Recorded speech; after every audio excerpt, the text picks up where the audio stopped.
میں نے اس کے پاؤں پکڑے، رو رو کر منت سماجت کی، بابا خدا کے لیے مت جا، مگر مجھے لات مار کر پرے کر دیا۔ چھوٹا بھائی اس کی ٹانگوں سے لپٹ گیا، بابا مت جاؤ۔ اس نے اسے بھی بلی کے بچے کی طرح جھٹک دیا۔ ماں دوڑ کر آئی اور اپنی چادر اس کے قدموں میں ڈال کر گڑ گڑائی، تمہیں ان بچوں کی قسم مت جاؤ، مگر اسے بھی دھکا دے کر اپنے راستے سے ہٹا دیا۔ وہ پشتون تھا، اپنے پشتون ہونے کے غرور میں تھا، غیرت اور غصے سے پاگل ہو رہا تھا، کسی کی ایک نہ مانی، پگڑی سر پر رکھی اور بندوق اٹھا کر جانے لگا۔ ہم سب اس کے پیچھے دروازے تک دوڑے، مگر وہ پلک جھپکنے میں گلی کا موڑ مڑ چکا تھا۔ میری عمر اس وقت 12 برس تھی اور اختر میرا چھوٹا بھائی 8 برس کا تھا۔ وہ تو شام تک روتے روتے سو گیا، مگر میں اب تک رو رہی ہوں، اور جب تک یہ آنکھیں کھلی ہیں یوں ہی آنسو بہاتی رہیں گی۔ میرا بابا گلمیر کے پیچھے گیا تھا۔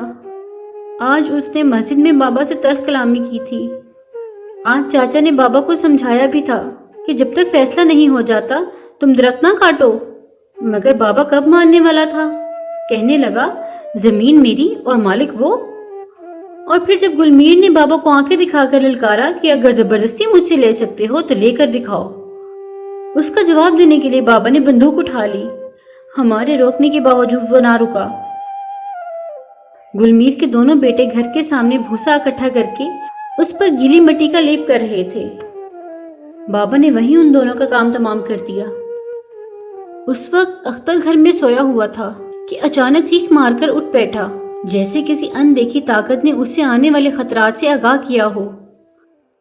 ماں نے دوڑ کر اسے اپنے سینے سے لگایا اور تھپک تھپک کر پھر سلا دیا، مگر ہم دونوں صبح تک جاگتی رہیں۔ کبھی کبھی رات کے اندھیرے میں گلی میں کتے بھونکتے تو ہمارے دل دھک سے رہ جاتے۔ ساری رات کتے بھونکتے رہے اور ہمارے دل خوف سے کانپتے رہے۔ بابا 2 جوانوں کے خون سے ہاتھ رنگنے کے بعد مفرور تھا۔ دیکھتے دیکھتے وقت بدل گیا، لوگوں کو زبانیں لگ گئیں۔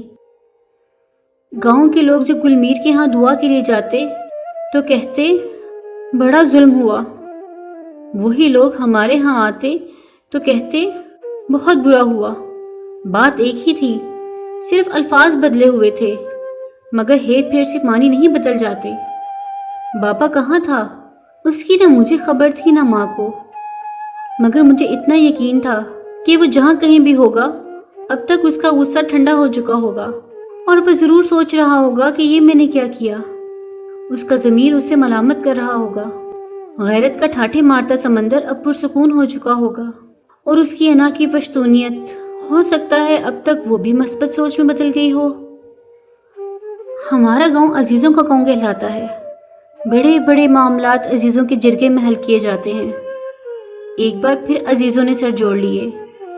ایک بڑے جرگے کے لیے چھوٹے چھوٹے جرگے تیاری کرنے لگے، اور آخر ایک ماں کی سرگوشیوں اور سر جوڑنے والوں کی کوششوں سے ان چھوٹے جرگوں نے بابا کا پتہ لگا لیا اور پھر صلح کی راہ نکالنے میں لگ گئے۔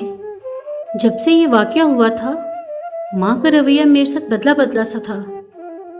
اس کے دل میں جو خوف موجود تھا اس واقعے کے بعد بڑھتا گیا، اور مجھ سے محبت بھی۔ وہ مجھے زیادہ توجہ دینے لگی، میرا زیادہ خیال رکھنے لگی، عجیب بے سر و پا سی باتیں کرتی، کبھی تقدیر کی بات کرتی تو کبھی حالات سے سمجھوتا کرنے کا ذکر کرتی، کچھ بے ربط اور غیر واضح سی نصیحتیں کرتی۔ کبھی کبھی ایسی نظروں سے دیکھتی جیسے میں سمندر میں ڈوب رہی ہوں اور وہ ساحل پر کھڑی بے بسی سے تماشا دیکھ رہی ہے۔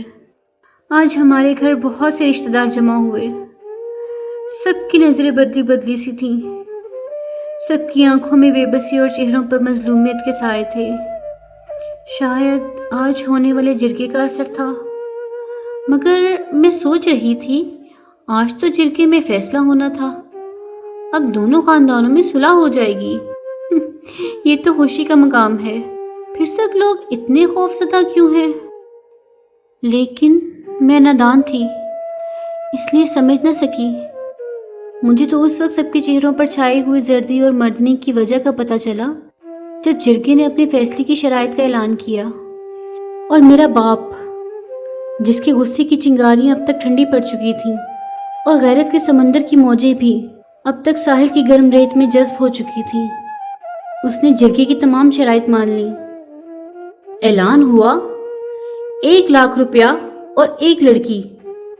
کسی نے آواز لگائی، مگر گلمیر کے تو دونوں لڑکے مارے گئے، اب یہ لڑکی؟